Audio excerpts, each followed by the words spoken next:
Presidential candidates in the 2023 elections have been speaking on their plans for the country in the areas of security and the economy.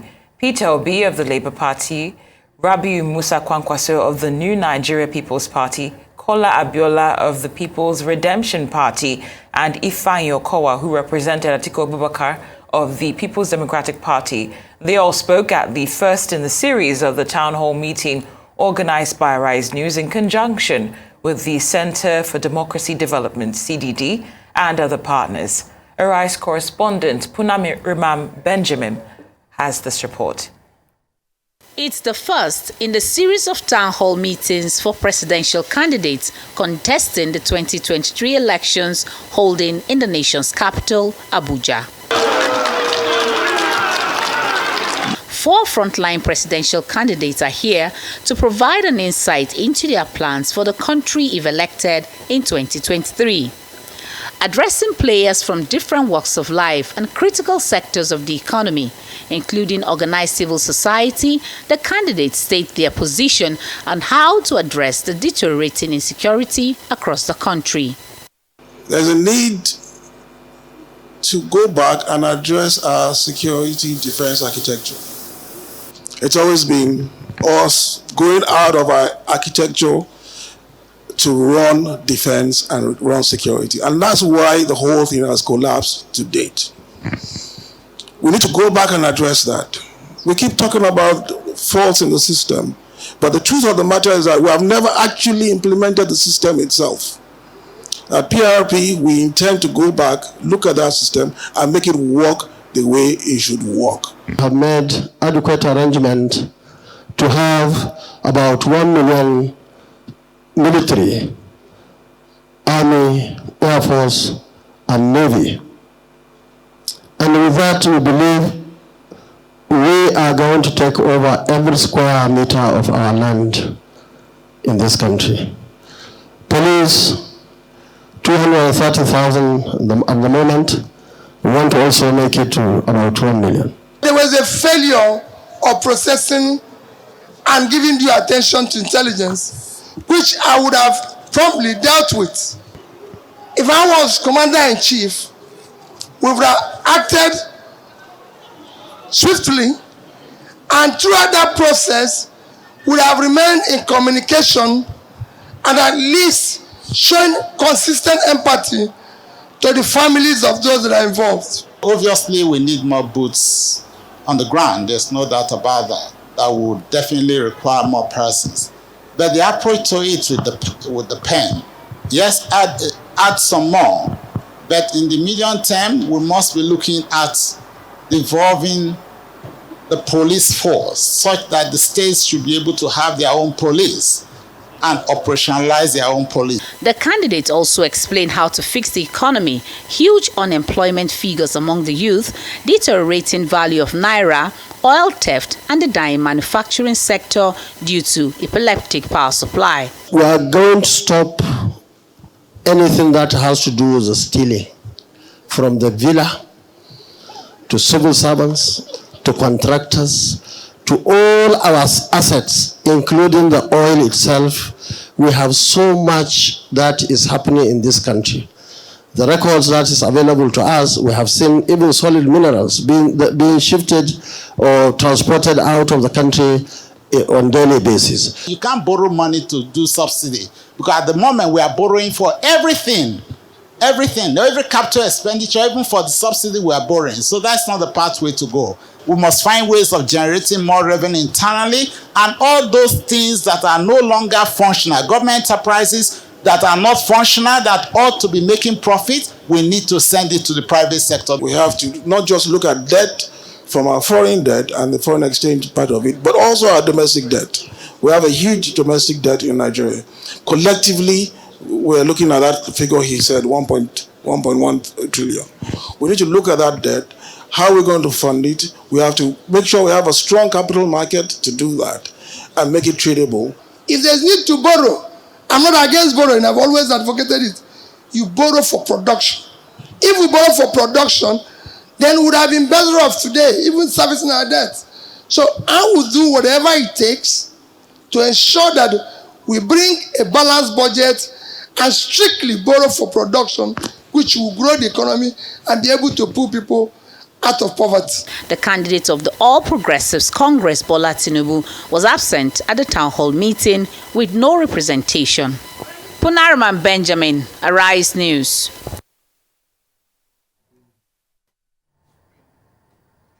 All right, we're now joined by the Delta State Commissioner for Information and spokesman of the PDP Presidential Campaign Organization, Charles Aniagwu, to discuss the takeaways from the Town Hall series as Nigerians set an agenda for presidential candidates after a Rise Presidential Town Hall series. Now, thank you so much for joining us today on Newsday. Now, Charles, since the debate, we've seen the Labour Party express their reservations about their presidential candidate participating in fora similar to these in future, where other presidential candidates don't avail themselves. The APC have said that their candidate, Bola Tinubu, will not be appearing on these because of so many platforms are doing so many things, so they don't want to end up being selective. However, we've not heard from your principal, and I'm curious to know whether Atiku Abubakar will be taking up any of these platforms in the future to defend his goals and his vision to the people of Nigeria. Okay, sorry, I didn't see it, but as Vambai, good afternoon, and it's nice to join you this afternoon. Well, let's make it very, very clear. What happened, and first, let me appreciate Arise News, the CDD, and their partners for giving the candidates and the political parties the opportunity to interface with Nigerians in a town hall meeting. There's a difference between a town hall meeting and a presidential debate. In a presidential debate, you bring in the individuals, they engage themselves, questions are asked, they can even ask each other questions. They can also respond to issues raised by any of the contestants in that particular contest. But in a town hall meeting, you are bringing them to be able to have interface with Nigerians, possibly having a moderator like you had in the person of Reuben Abati, and then, of course, some other persons interfacing with them. And so what happened was that opportunity for the parties to interface. Now, our party was also communicated just like other party, and you do know that former Vice President Atiku Abubakar and the presidential candidate of the PDP have never shied away from interfacing with Nigerians, which is why we are the only party officially at the moment very busy with campaigns across the length and breadth of this country. You also recall that there have been a lot of other interface with Nigerians through different fora. You recall the LCCI, that is the Lagos Chamber of Commerce and Industry interface, which, of course, the candidate of the APC refused to attend and decided to set up his own. You also recall the interface we had the Arewa body, where we also were in Kaduna for the purpose of reaching out to a number of Nigerians, irrespective of where they live, and many other interfaces, even with the youths. Atiku have never shied away because he's very clear on what he wants to do that speaks to the issue of his covenant with Nigerians. But in the case of this particular town hall meeting, you recall also that we have reported that our presidential candidate traveled to the U.S. for the purpose of having engagement with stakeholders as it affects our desire to start off work by the grace of God when elected from day one.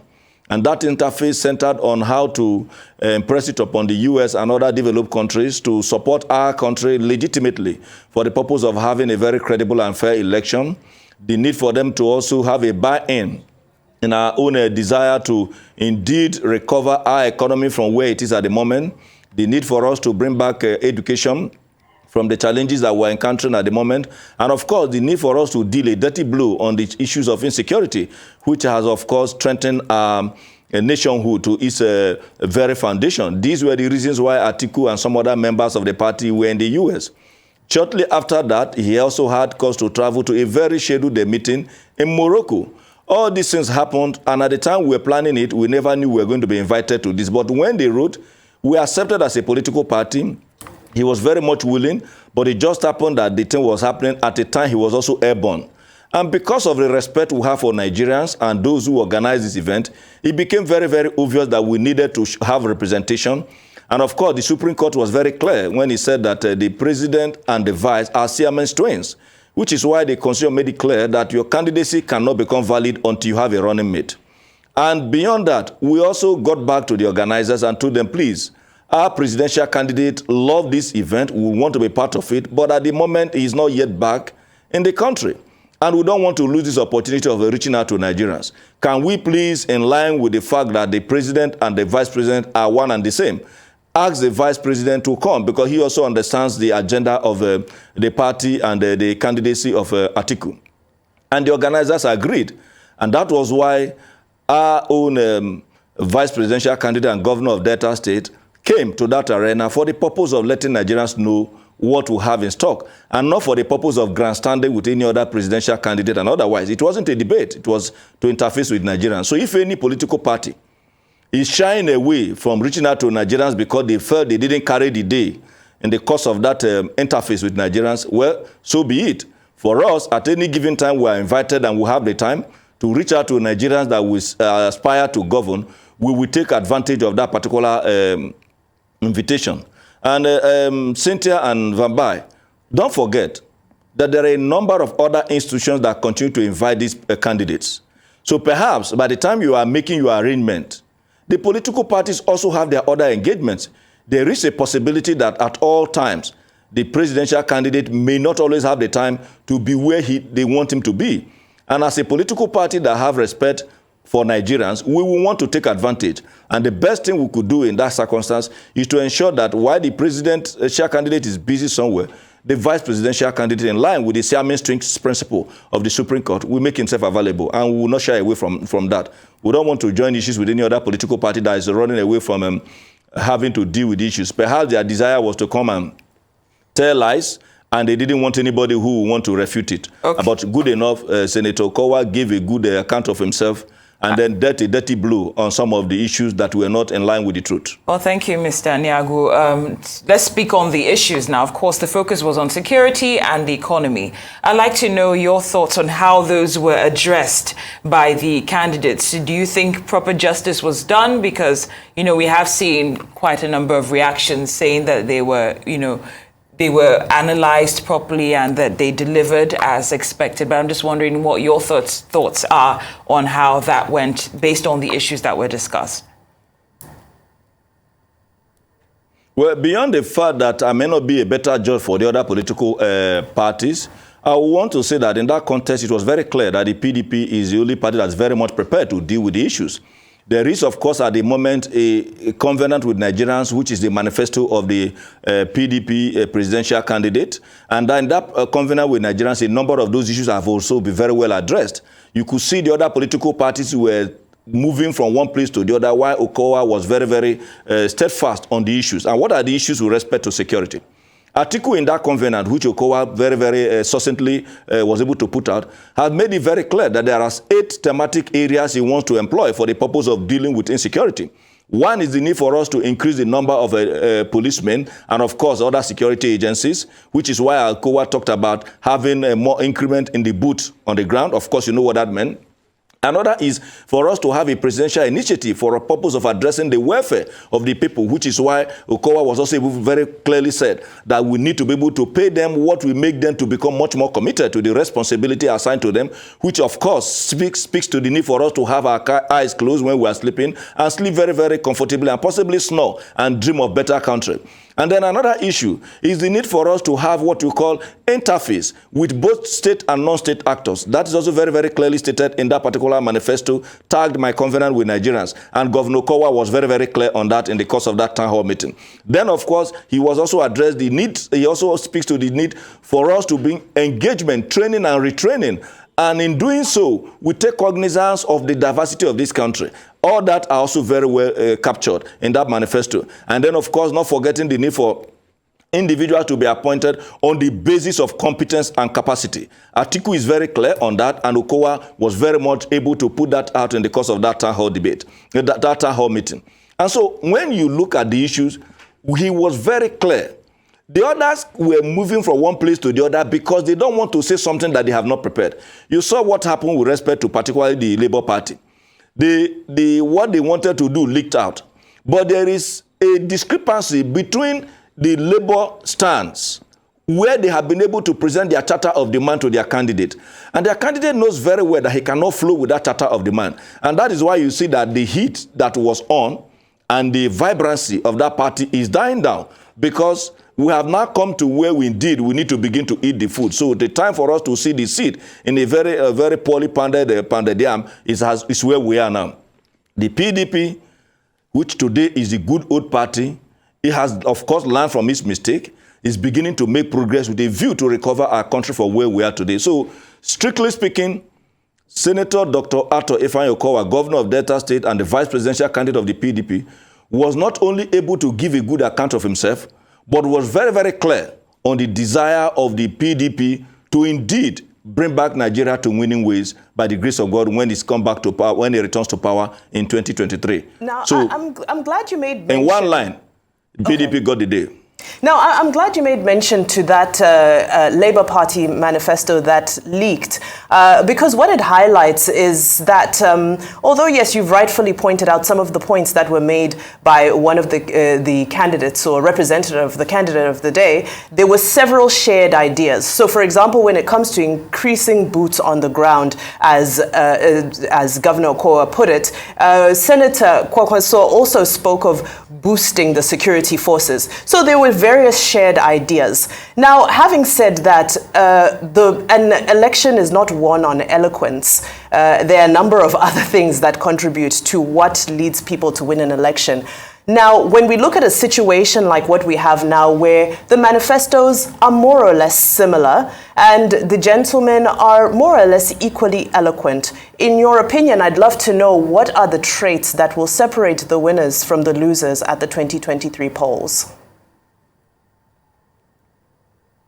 At the moment, that is why I appreciated Arise News and the CDD and, of course, their partners for giving Nigerians the opportunity to have this interface with those who are aspiring to lead us in the course of 2023 and 2020, between 2023 and 2027. Others may begin to do copy and paste. The PDP is very original in what it says it wants to do. And what will separate the boys from the men is in terms of competence and understanding of the issues. And speaking strictly on the issue of understanding of the issues, Senator Dr. Ifeanyi Okowa was very clear, particularly on the need for us to have incremental employment of persons into the police. Majority of the challenges we have now are issues that are to be dealt with by the police. It is because of not having enough boots on the ground, particularly with respect to civil policing the civil populace. That is why we are overstretching the military. And then when you look at the issue of the police, he said there is the need for them to begin to share intelligence. As a governor, where he has had cause to have interface with these different security apparatus, that it has become very clear that they are not able to share intelligence. And not being able to share intelligence has led to a number of loopholes in policing our environment. And so others may be speaking, like you said, talk is cheap. They may either copy, but I can bet you because they are copying, they may not be able to paste properly. But because the PDP is original in the design of what it wants to do, it does not even need to paste because it's just going to implement. And in that implementation, PDP is the only one that has been very clear on the need for us to have multi-level policing. Policing at the federal level, policing at the state level, policing at the local government level. And that when you do that, you can now bring in a process of supervision where the federal police, having some form of supremacy, is able to also regulate what happened at the other lower level of policing. Because when you do that, just like Senator Okowa explained, you are bringing in people who understand not only the people that live in that environment, but those who also understand the terrain. For instance, how do you take somebody from Katsina and you bring him to a place called Polobubo in Delta State? Once you do that, he does not even understand the creeks. He may not know the different estuaries that crisscross the length and breadth of the coastal regions of the Niger Delta, particularly in Delta State. And as such, he's not going to be in a position to understand the escape route. And sometimes he may be there. They will use languages to even confuse him. There are some times where you may not need only to deploy kinetic measures to be able to deal with these issues. There are some levels of engagement. If your brothers are plotting something that is going to be disastrous to the environment, you could even engage them. There is a whole lot of affinity that you bring about when you understand people's language. And that is why when you have this level of multi-level policing, you are able to engage a number of persons who understands the vicinity or the terrain, in which case they are able to engage with their people. And that is one of the processes that Atiku says he's going to deploy in bringing about policing our environment and indeed freeing up certain other areas where you have overstretched our military, so that the military will have enough time to concentrate on very, very much serious security threats, and particularly our protecting the country against external aggression. Well, Mr. Aniagwu, thank you for that.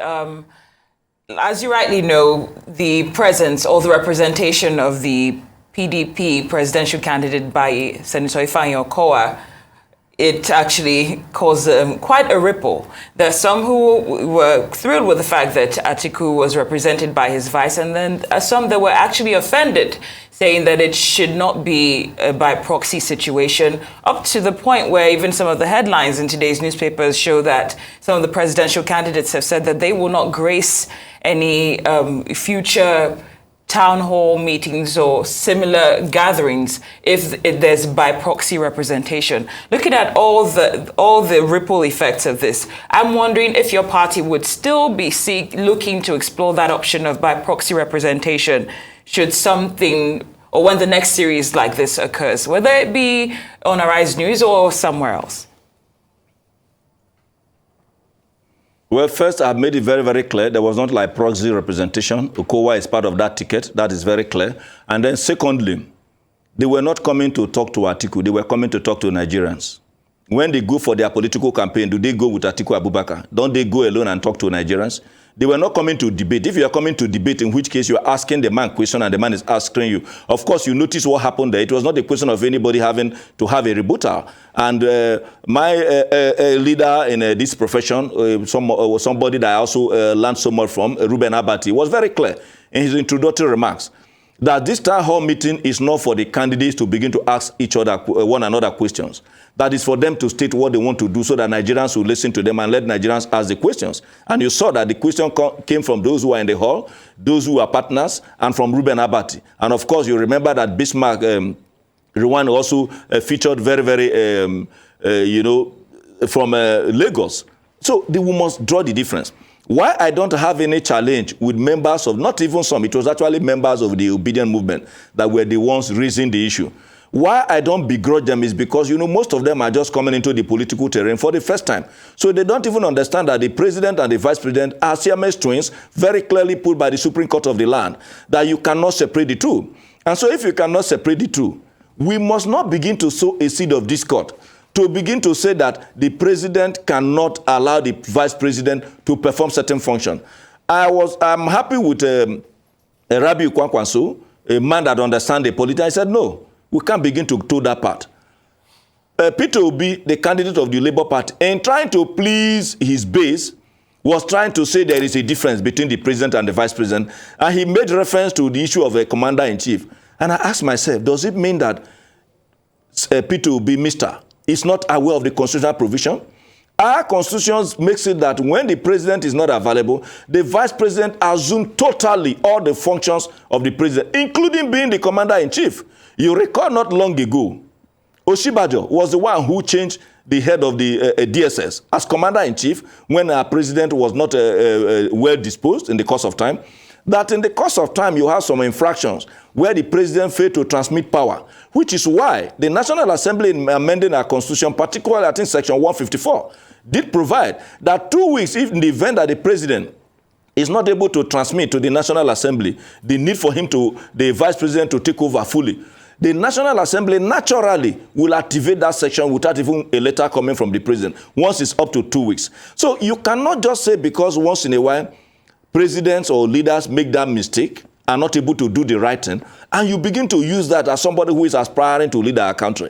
You don't do that. What is right, and what is wrong is wrong. If you are having a town hall meeting for you to talk to Nigerians, if I were him, I should even be able to use it to say, you see, I'm the one talking directly to you. We are not. You can even use it to your own advantage. But to run away, and let me even tell you what happened, because I was also there. Immediately after that, at the beginning, and then they were asked to calm down, they calmed down. Once they had this shot from the introductory remarks, and they saw what was coming, that Okowa was coming like a machine who understands the issues, they started protesting and said they want to take away their presidential candidate. And I asked them, because I know some of them, they are my friends. I said, you are not respecting your presidential candidate. Are you saying he cannot take decision by himself if he wants to live here? Why do you want to bundle him out of a set on a live program? It was at that point they realized that they were progressing in error. And having realized that, their heart started beating very, very fast because they saw that Okowa, just like Atiku, was coming like a tsunami in terms of understanding of the issues, and that they are not going to have the opportunity to get away with blue murder of telling stories that are not anywhere near the truth. And of course, you saw what happened when they claimed that they don't use money for their campaign. He only reminded them that the flight that usually take them to their campaign ground, whether it runs on water. Of course, you know they were not able to return that particular firepower. And the second firepower, when they were saying PDP did this, PDP did this, just a little reminder that May 22nd here, just some very few months ago, Obi was running as an aspirant on the platform of the PDP, even after having advised former President Goodluck Jonathan. So there's no need for them to come and begin to behave like new angels that are wearing new cloth, possibly changing from a green dress to a white dress. Rabiu Kwankwaso was very, very clear on his so many performances and achievements in the course of time. But you know what? He recorded all those achievements from A to Z under the PDP, either as a governor or as a minister. So anybody who wants to talk, we have asked them, bring it on. We can discuss the last 16 years of the PDP. I am waiting to see those who possibly don't understand the system. I was listening to my brother the other time, Ajuri Ngelale, and he said the PDP cannot boast of a 100-kilometer road. I said, why should he be advertising this level of ignorance? Please, I am pleading with all of you. Next time you want us to talk about this politics so that nobody deceives Nigerians, bring all of us together. Let us discuss these issues. Not where they want to come and go away with blue murder. We will remind them, those who live in Abuja, that even the estate they live in was opened up by the PDP. So please always bring us together. So let's discuss the issues the way they are. And thank you for rounding up on that very important note of bringing everybody together to discuss those important issues. Charles Aniagwu, Delta State Commissioner for Information and spokesman of the PDP Presidential Campaign Organization, thank you for your insights on the aftermath of the Arise Presidential Town Hall meeting.